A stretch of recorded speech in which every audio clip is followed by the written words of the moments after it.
there! Did you know that Donald Trump reportedly has Vladimir Putin on speed dial? Yeah, you heard that right. According to Bob Woodward's book, War, Trump had regular private chats with the Russian leader. It's not just casual conversation either.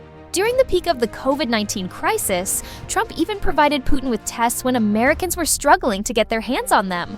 This isn't just eyebrow-raising, it's downright alarming. Let's break it down. Trump's cozy relationship with Putin raises red flags about national security.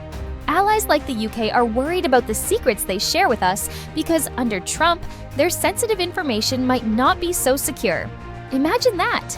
Our closest allies hesitating to share vital intelligence due to trust issues.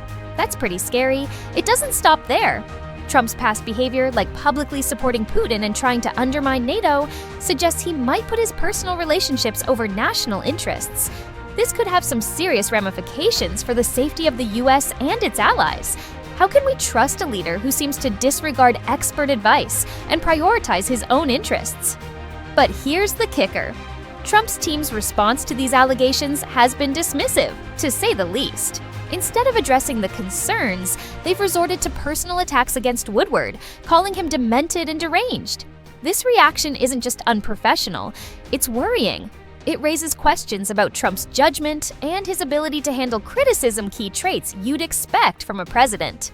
Let's not ignore the unprecedented stance taken by hundreds of national security officials, including Republicans and former Trump administration officials. They've endorsed Kamala Harris, emphasizing that Trump poses a unique and significant threat to the country. When folks from your own party are sounding the alarm, it's time to take notice. The evidence is clear.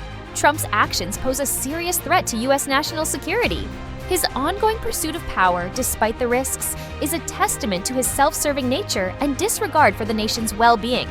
As voters, it's essential to recognize the severity of this threat and make informed decisions. The future of American democracy and national security may very well depend on it. Stay informed, folks. Thanks for watching.